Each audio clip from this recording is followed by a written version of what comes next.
Hello, America. My name is Dylan John, and you're listening to Nature and the Nation.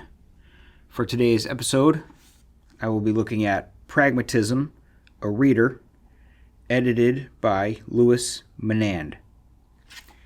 This is part 2 of this book. I already did an episode last time that was the same book. The book has 2 parts to it. It's about split in half. The first part is called The First Generation. Second part of the book is called Contemporary Pragmatism. Last episode I looked at the first generation. I looked at William James and John Dewey. Today I'm going for the second part of the book, Contemporary Pragmatism. And I want to look at an essay by Richard Rorty and another one by Richard Bernstein. There are a bunch of others in here. Hillary Putnam, Cornel West, others. But Richard Rorty and Bernstein are the ones that I want to discuss. The first essay I'm going to look at is Richard Rorty's essay, Postmodernist Bourgeois Liberalism, from 1983. This is one of the earlier essays in the book. And Rorty was one of the first of the neo-pragmatists, one of the first of the people in the revival of the 80s. And this is a short essay, only a couple pages, well, like 10 pages or so. 9 or 10. I'm going to look at quite a bit of it. Not all of it, but quite a bit of it.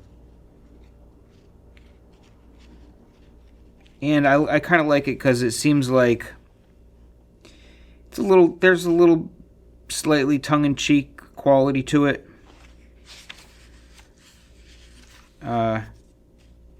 He proposes something called Postmodernist Bourgeois Liberalism.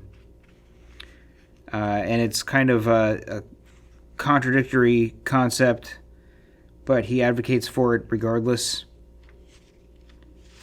For surely practical reasons.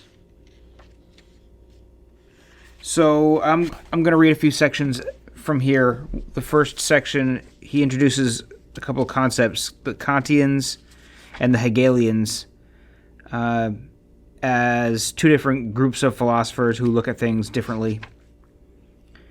And he just kind of breaks it down in a really clear, simple way. He says, quote, "It is not clear that those who marginalize themselves can be criticized for social irresponsibility. One cannot be irresponsible toward a community of which one does not think of oneself as a member. Otherwise, runaway slaves and tunnelers under the Berlin Wall would be irresponsible.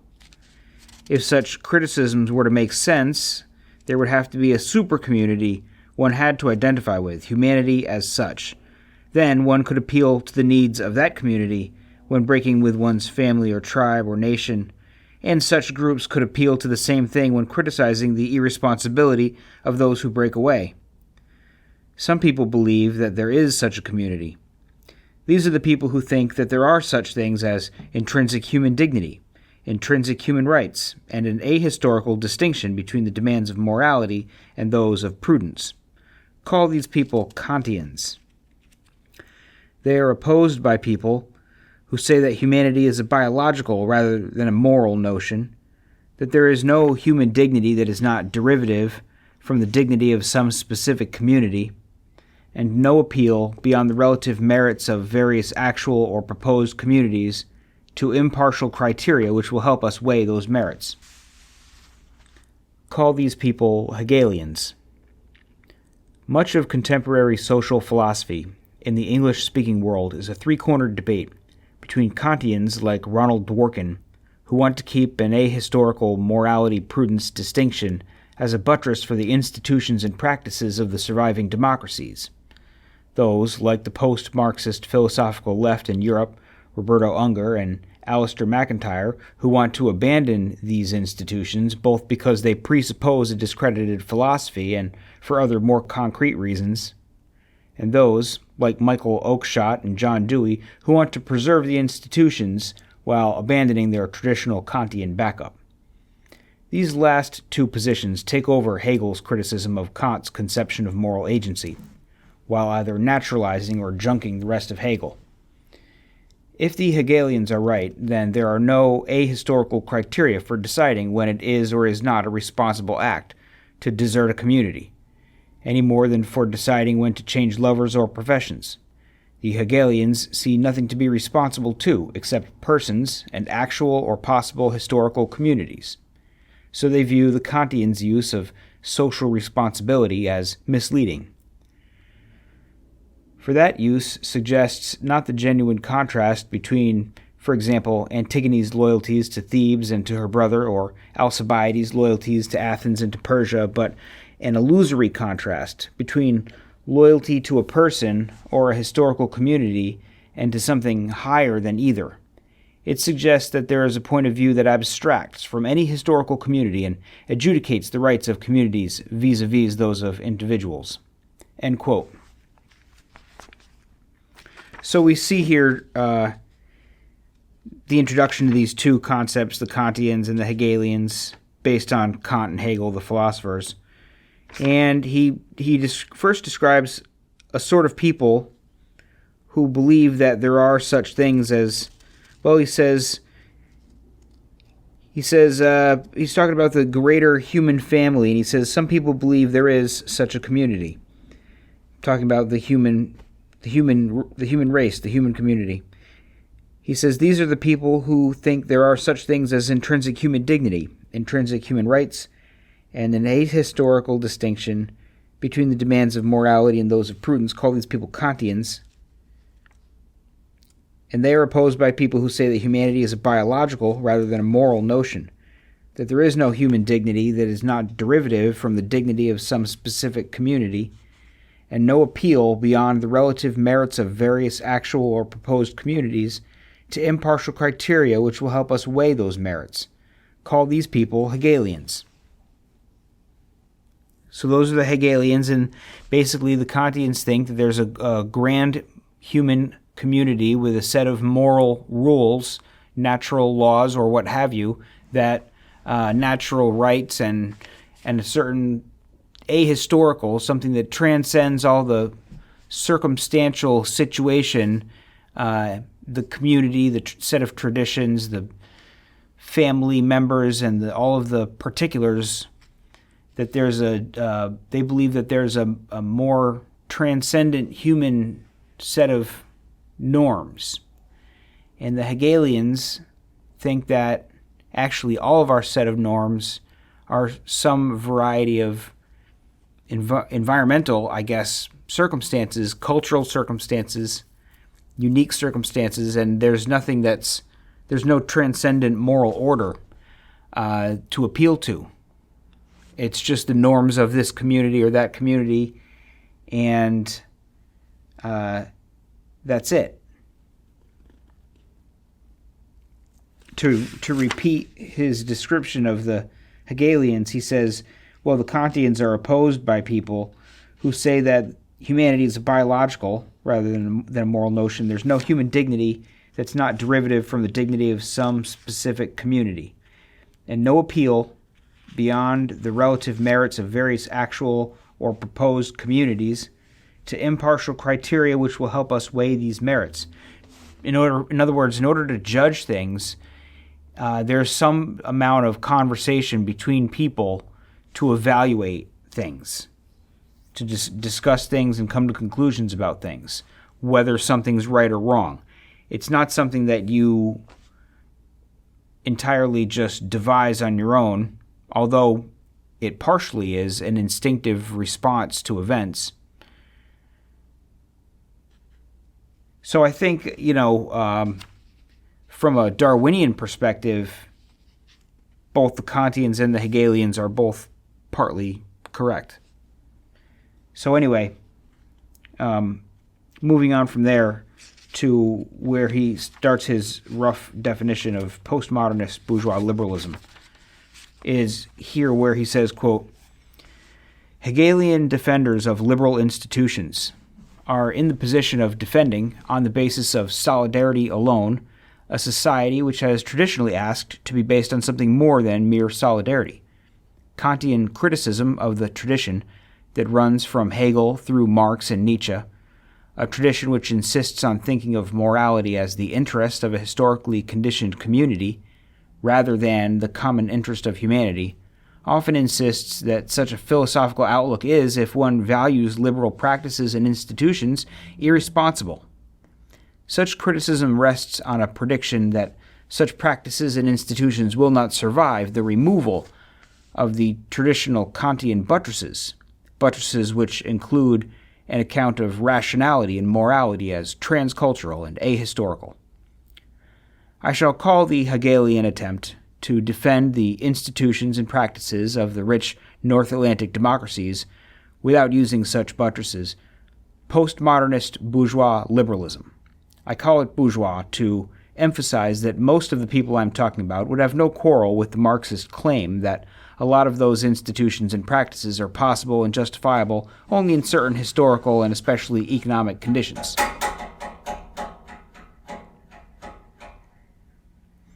I want to contrast bourgeois liberalism, the attempt to fulfill the hopes of the North Atlantic bourgeoisie, with philosophical liberalism, a collection of Kantian principles thought to justify us in having those hopes. Hegelians think that these principles are useful for summarizing those hopes, but not for justifying them. I use postmodernist in a sense given to this term by Jean-François Lyotard, who says that the postmodern attitude is that of distrust of meta-narratives, narratives which describe or predict the activities of such entities as the noumenal self or the absolute spirit or the proletariat. These meta-narratives are stories which purport to justify loyalty to or breaks with certain contemporary communities, but which are neither historical narratives about what these other communities have done in the past, nor scenarios about what they might do in the future. End quote. Okay, so basically he says, I'm going to propose the postmodernist bourgeois liberalism. And what it is the Hegelian attempt. So we've seen the Hegelians and the Kantians. So this is a Hegelian attempt to defend the institutions and practices of the rich North Atlantic democracies. In other words, these are Hegelian defenders of liberal institutions. And they are in the position of defending on the basis of solidarity alone because they don't believe in transcendental morality. So they are defending on the basis of solidarity alone a society which has traditionally, in other words, Western society has traditionally asked to be based on something more than mere solidarity. So he says, well, the people who are doing this, the Hegelian attempt to defend liberal institutions of the rich North Atlantic democracies, without these Kantian buttresses, will be called postmodernist bourgeois liberalism.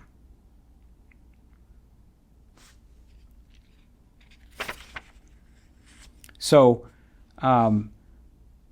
moving on to where he begins to talk about how this affects the concept of the self.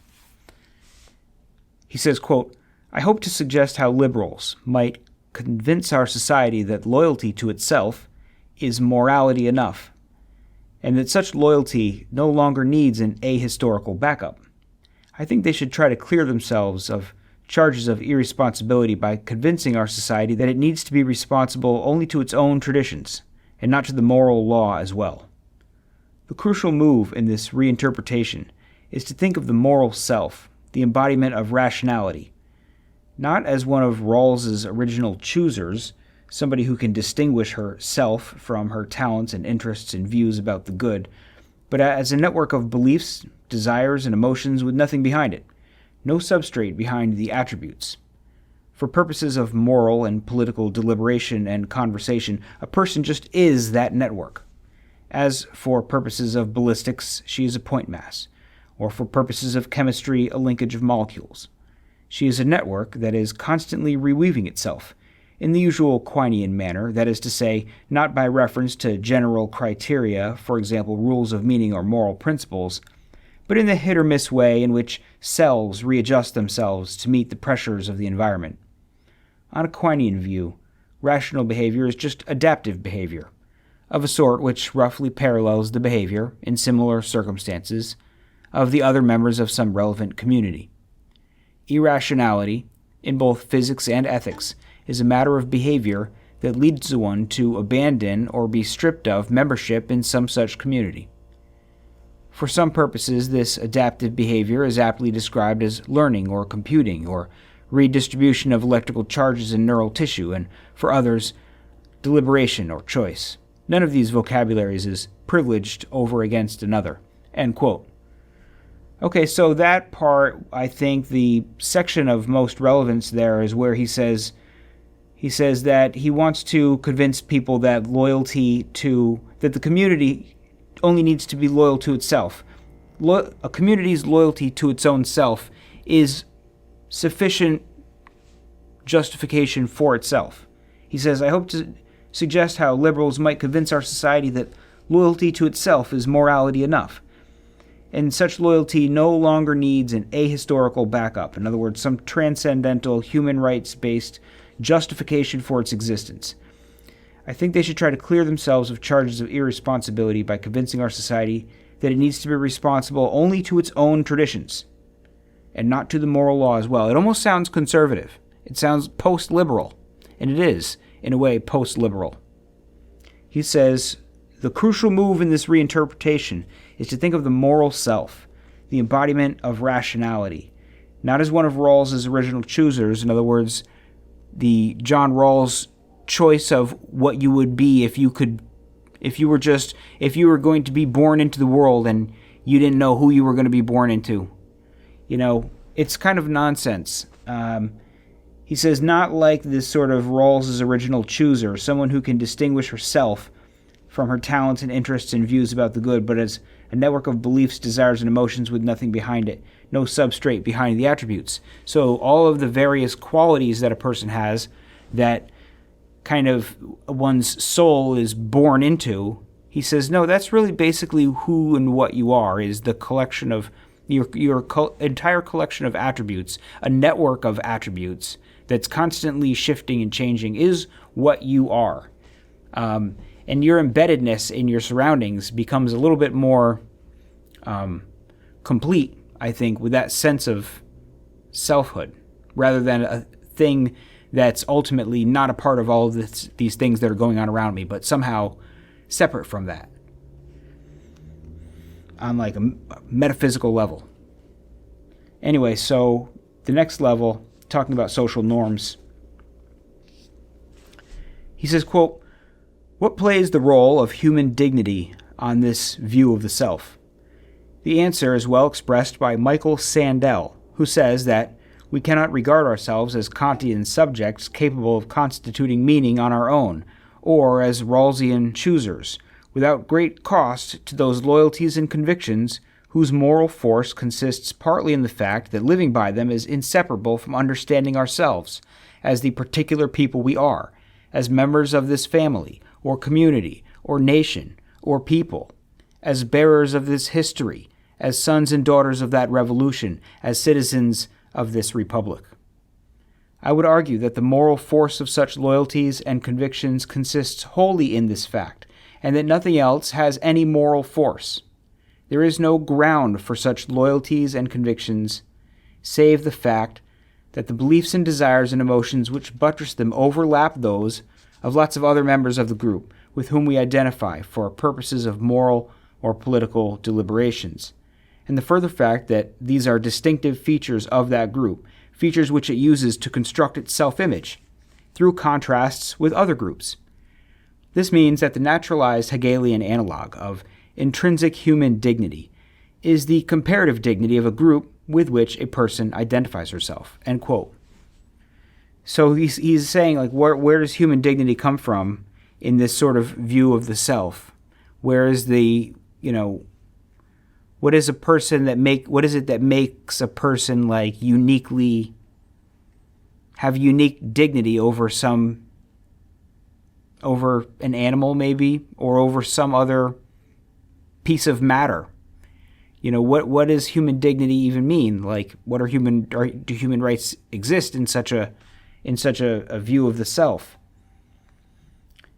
And he says that it is entirely constructed by the moral decisions and the moral commitments that come along with participation in a group. And that the various emotional ties, kin-based ties, reciprocal ties, cultural ties, affiliations, affinities, create value in one person for another person.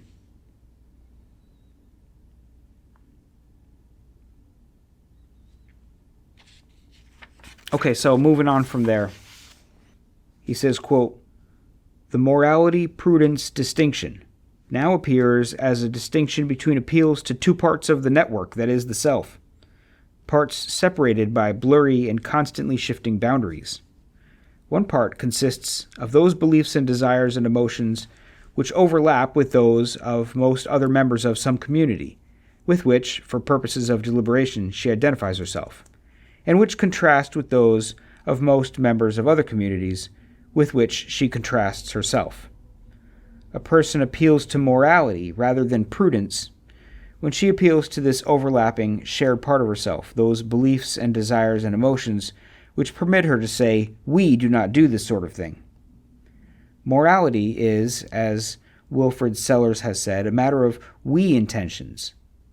Most moral dilemmas are thus reflections of the fact that most of us identify with a number of different communities and are equally reluctant to marginalize ourselves in relation to any of them. This diversity of identifications increases with education, just as the number of communities with which a person may identify increases with civilization.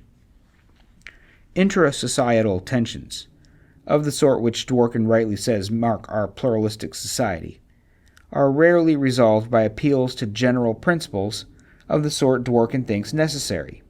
More frequently, they are resolved by appeals to what he calls convention and anecdote.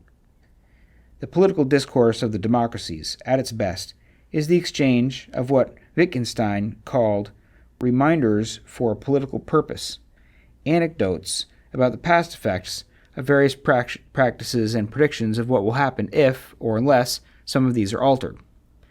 The moral deliberations of the postmodernist bourgeois liberal consist largely in this same sort of discourse, avoiding the formulation of general principles, except where the situation may require this particular tactic, as when one writes a constitution, or rules for young children to memorize. It is useful to remember that this view of moral and political deliberation was a commonplace among American intellectuals in the days when Dewey, a postmodernist before his time, was the reigning American philosopher, days when legal realism was thought of as a desirable pragmatism rather than unprincipled subjectivism. It is also useful to reflect on why this tolerance for anecdote was replaced by a reattachment to principles. Part of the explanation, I think, is that most American intellectuals in Dewey's day still thought their country was a shining historical example. They identified with it easily.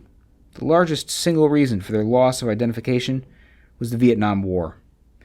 The war caused some intellectuals to marginalize themselves entirely. Others attempted to rehabilitate Kantian notions in order to say, with Chomsky, that the war not merely betrayed America's hopes and interests and self-image, but was immoral, one which we had no right to engage in the first place. End quote.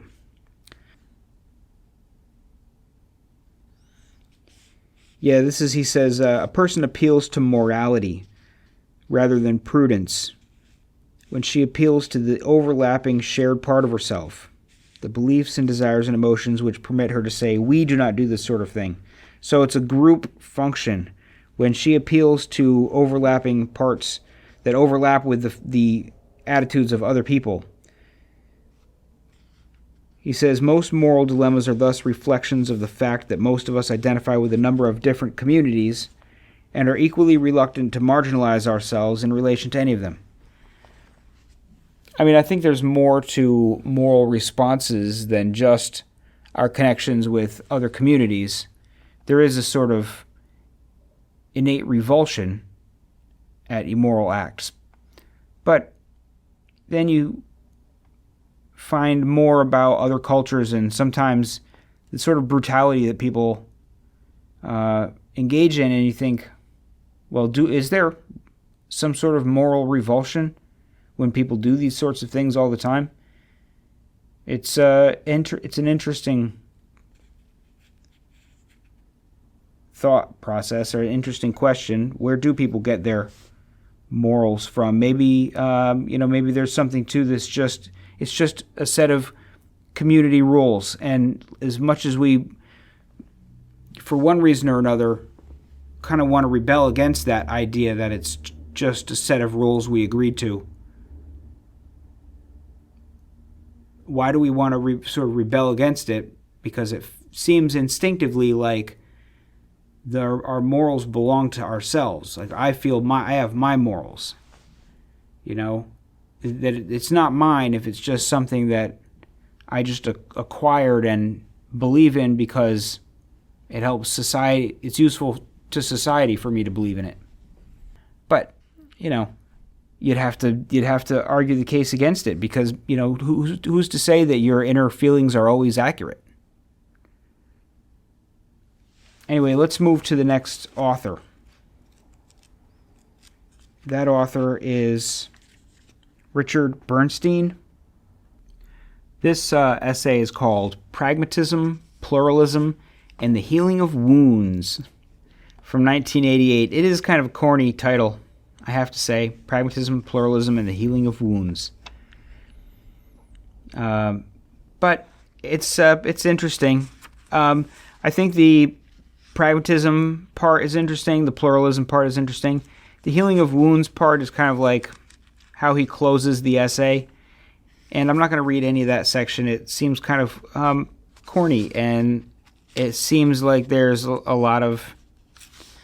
I mean, it's not bad, but there's a sort of, leftist mentality that creeps into what he's saying, which is not to be, it's, I would say probably everybody. I don't know for a fact, but I think that everybody in the entire part 2 of this book identifies as members of the political left. So none of this should be surprising, and it's not. But in this essay, he says, quote, Alistair McIntyre has given one of the best succinct characterizations of a tradition when he tells us that a tradition not only embodies the narrative of an argument, but is only recovered by an argumentative retelling of that narrative, which will itself be in conflict with other argumentative retellings. Today, I want to sketch an argumentative retelling of the pragmatic tradition.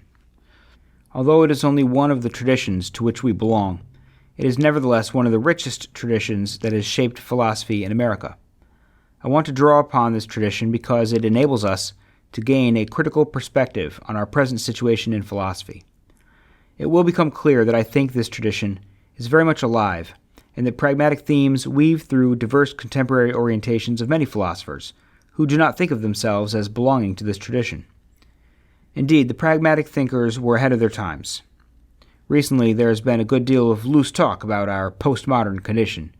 Yet, if we pay close attention to the characteristic themes and challenges of the postmodern discourses, we will see how they were anticipated by the pragmatists. What is even more impressive and important is that the pragmatists were concerned with the question of how to respond to these challenges. The dialectic of many contemporary trends in philosophy leads us back to the pragmatic insights. It is that pragmatic ethos that I hope to elicit by focusing on some of the dominant interrelated motifs characteristic of this style of thinking. I do not think of pragmatism as a set of doctrines or even as a method. Any close student of Peirce, James, Dewey, Mead, and Royce in his late pragmatic writings is immediately struck by their clashing philosophical temperaments and by the different problems that preoccupied them. We can best appreciate the vitality and diversity of this tradition when we approach it as an ongoing, engaged conversation consisting of distinctive, sometimes competing voices. End quote. So I like that. He talks about pragmatism as a tradition that he wants to reinvigorate with an argumentative retelling. And he talks of it as an ethos. He says this the pragmatic ethos that he hopes to elicit. And he says it's not a set of doctrines, it's not even a method. It's an ongoing conversation. And there are participants that are disagreeing with each other about numerous things. It's not something that has a core doctrine. I mean, that's not true. It's got some principles, it's got some beliefs that constitute pragmatism, but there's a lot that's continually being hashed out as well. So he describes 5 main principles, themes, let's call them, 5 themes of pragmatism, and he walks through them one by one, and I'm going to go over that as well myself. He says, quote, "The pragmatic thinkers moved freely over the range of different areas of inquiry and experience. This fluidity and openness deeply marked their philosophic approach to problems, for the pragmatic thinkers were skeptical and critical of the metaphysical and epistemological dichotomies that had dominated so much of the tradition and modern philosophy. Finally, we must remember that while they all resisted scientism, the conviction that science, and science alone, is the standard for determining what counts as legitimate knowledge, and for determining what is real, they were equally strong in their conviction that any responsible philosophic reflection must be responsive to scientific developments and practices. Collectively, the classical pragmatic thinkers drew upon a variety of philosophic traditions, were deeply suspicious of hard and fixed boundaries, and grappled with new scientific developments, especially those brought into the foreground by the Darwinian Revolution. With an eye to the present, let me turn to 5 interrelated substantive themes that enable us to characterize the pragmatic ethos. 1. Anti-foundationalism is not an expression that the pragmatists used. They certainly did not mean what is sometimes meant today when anti-foundationalism is polemically used to attack the very idea of philosophy. Yet I do not think there is an important argument in the anti-foundational arsenal that was not anticipated, and sometimes stated in a much more trenchant form, in the remarkable series of articles that Peirce published in 1868.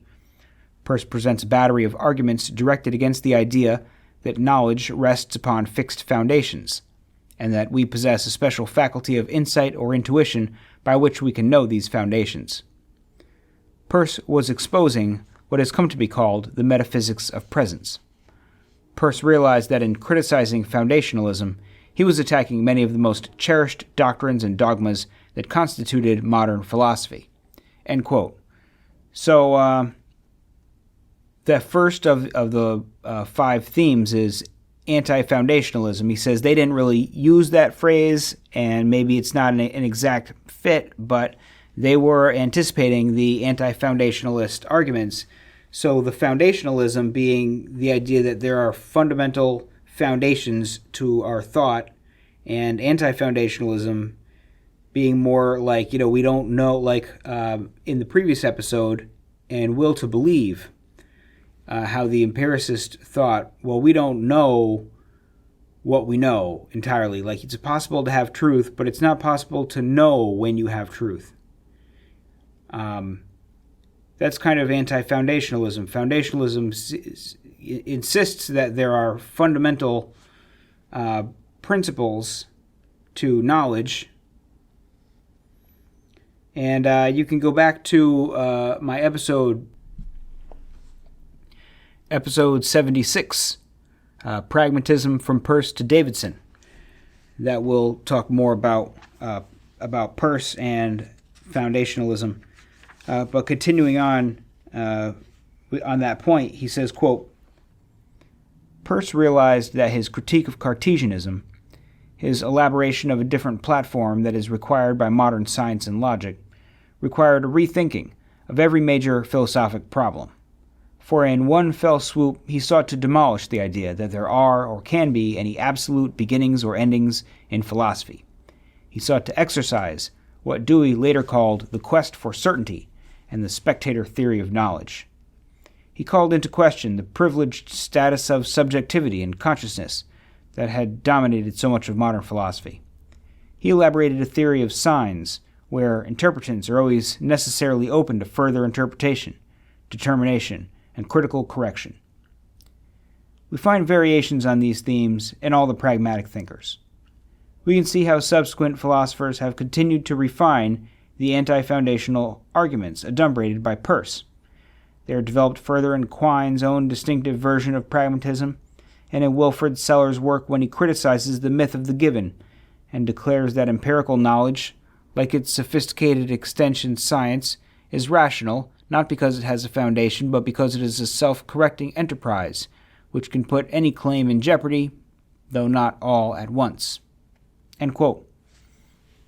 So I think that's an important point there, where he says basically that Peirce was annihilating the quest for certainty. He was destroying some of the concepts that Descartes had introduced, where Descartes was, beginning his examination with a fundamental doubt, like a primordial doubt about what he knows to be true and what he's, whether he can believe what he sees, and what can he trust and rely on as being true that he can be certain of. And philosophy from then has been trying to close the gap between the mind and the rest of the world in order to fuse them together and be certain that something that we know is true. And it's the quest for certainty, and it's what Peirce is attacking in his writings when he attacks Cartesianism. So this is like the beginnings of anti-foundationalism. And he says that empirical knowledge is rational because it is a self-correcting enterprise which can put any claim in jeopardy, though not all at once. Like an animal with multiple legs. It can lift any one of its legs, but it cannot lift all of its legs at the same time. So is our society. So is our culture and our set of beliefs. Moving on to the next point, he says, quote, 2. If we abandon foundationalism and the craving for absolutes, then what is the alternative? There are many who have thought that to give up foundationalism can lead only to some version of skepticism or relativism, but this was not the response of Peirce and the Pragmatists. Their alternative to foundationalism was to elaborate a thoroughgoing fallibilism, where we realize that although we must begin any inquiry with prejudgments and can never call everything into question at once, nevertheless there is no belief or thesis, no matter how fundamental, that is not open to further interpretation and criticism. Peirce advocated that we displace the foundation metaphor with the metaphor of a cable. In philosophy, as in the sciences, we ought to trust rather to the multitude and variety of its arguments than to the conclusiveness of any one. Its reasoning should not form a chain which is no stronger than its weakest link, but a cable whose fibers may be ever so slender, provided they are sufficiently numerous and intimately connected. The Pragmatists argued not only that fallibilism is characteristic of the experimental habit of mind, but that philosophy itself is intrinsically fallibilistic. Philosophy is interpretive, tentative, always subject to correction. End quote. So there's the next section, point 2 of his 5 themes of pragmatism, is belief in fallibility. That, like I said, you don't always know when you know, and so therefore you might be wrong at any moment, and the best that you can know is by confirming with other people. If some multitude of people say the same thing, then that's more likely to be correct. If you have multiple ways of arguing a point, then that's more likely to be correct. It's a cable of a series of consistent truths that all work together, and rather than a chain of logic that has some link that could fail, and that's not how philosophy should be built. It should be more built like the way science is built, through repetition. Duplication, repetition, Moving on from there to point 3, he says, quote, 3. It is this fallibilism that brings me to the next theme that is so vital for the pragmatists, the social character of the self and the need to nurture a critical community of inquirers. If we are fallible, and always limited in our perspectives, then we individually cannot reasonably hope to attain the ultimate philosophy which we pursue. We can only seek it, therefore, for the community of philosophers. Hence, if disciplined and candid minds carefully examine a theory and refuse to accept it, this ought to create doubts in the mind of the author of the theory himself. The theme of the social character of the self and of community is played out in many variations by the pragmatic thinkers. The very idea of an individual consciousness that is independent of shared social practices is criticized. In this respect, the pragmatists sought to dismantle and deconstruct the philosophy of consciousness and the philosophy of subjectivity. What has come to be called the decentering of the subject is integral to the pragmatic project. Peirce appeals to the regulative ideal of a critical community of inquirers. Royce sought to extend this ideal to a universal community of interpreters. Dewey explored the social and political consequences of the idea of community for understanding the moral ideal of democracy.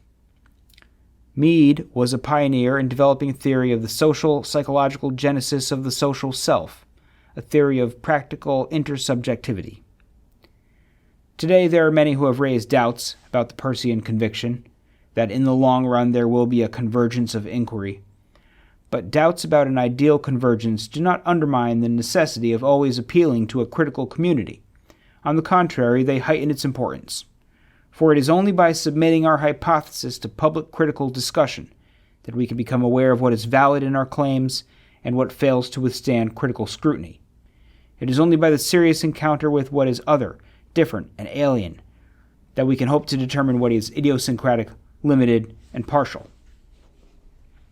End quote. So that was point 3, theme 3, that there's a critical community of inquirers, like I was talking about with the fallibilism. There's a critical community of inquirers that confirms or denies the things that we think, the things that we believe to be true. So what's being, quote-unquote, deconstructed here is the philosophical, the philosophy of consciousness and the philosophy of subjectivity, which in large part is a philosophy that focuses on the individual consciousness and separation from the rest of experience to a point to atomize the subject of the philosophy. So in a sense, it's a distorting effect, and the deconstruction by the pragmatists reallows the integration of the self into the environment without having a conundrum of connection. Point 4, he says, quote, 4. Anti-foundationalism, fallibilism, and the nurturing of critical communities leads to the 4th theme running through the pragmatic tradition, the awareness and sensitivity to radical contingency and chance that mark the universe, our inquiries, and our lives. Contingency and chance have always been problematic for philosophy. In the concern with universality and necessity, there has been a deep desire to master, contain, and repress contingency, to assign it to its proper, restricted place. For the pragmatists, contingency and chance are not merely signs of human ignorance, they are ineradicable and pervasive features of the universe. Long before the rise of quantum physics, Peirce developed a variety of arguments against the doctrine of mechanical necessity. He speculatively advanced a theory of cosmic evolution where there is a continuous interplay between evolving laws, habits of nature, and chance. But the insistence on the inescapability of chance and contingency, on what Dewey called the precariousness of existence, where the world is a scene of risk and uncannily unstable, conditioned their understanding of experience and philosophy itself. We can never hope to master unforeseen and unexpected contingencies. We live in an open universe, which is always at once threatening and a source of tragedy and opportunity. This is why the pragmatists placed so much emphasis on how we are to respond to contingencies, on developing the complex of dispositions and critical habits Dewey called reflective intelligence, end quote. So that's cool. I like that section. But, it's obviously something that's challenging for me to come to terms with contingency and chance, depending on how it's expressed, being a determinist. But I think that our experiences are always, the world is always giving us new things that we're not able to predict any of the multitude of things that could happen, the black swan events, if you will, the various things that are unexpected in the world, and especially in human behavior and human societies. But just the world in general is unpredictable. And that's part of the human condition, more so than it's part of the nature of, reality as such. Like Peirce's idea that the fundamental laws of reality are evolving and changing over time. I don't know if that's kind of chance and change really exists in the world. But I'm not a physicist either. But at any rate, we live in a world in which, for our practical experience, we experience chance, we experience contingency, we experience particularity. And that needs to be recognized in all of our ways of interacting with the world.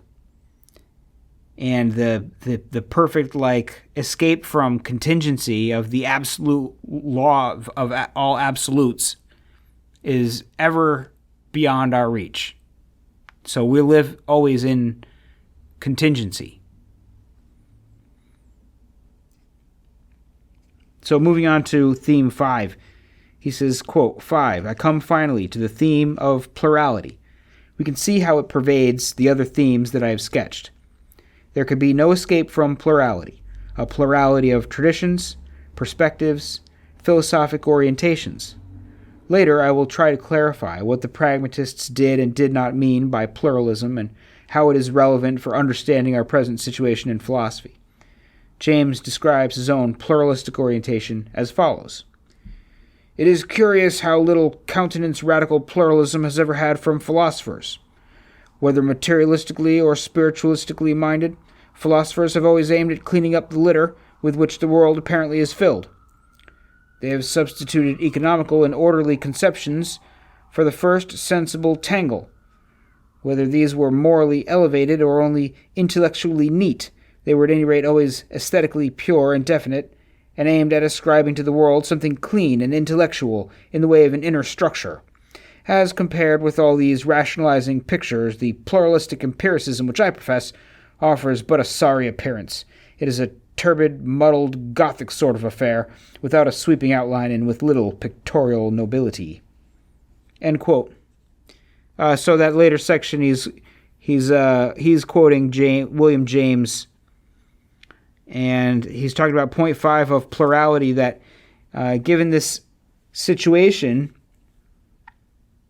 we live in a world in which there are many communities. Our communities are comprised of smaller communities. There's always, at the base of our biology, distinctions between men and women, communities of children, communities of adults, communities of elderly. By biology, we're divvied up into different communities. By geography, we're divvied up into different communities. Reality gives us these distinctions and separations. And being that we have our different social norms and our different traditions that we are totally justified in adhering to for their own sake, you must accept such a world will be, in some form, pluralistic. It will be comprised of a multitude of different things doing things differently. And that's pragmatism in a nutshell, those 5 points. And he goes on from there, but like I said, the rest of that essay I'm not actually all that fond of. So I'm not going to get into the few remaining pages. But what you got there is pretty good, and this essay is a pretty good one. And this book is a pretty good one. There's a lot in here, and I hope you get it and read it.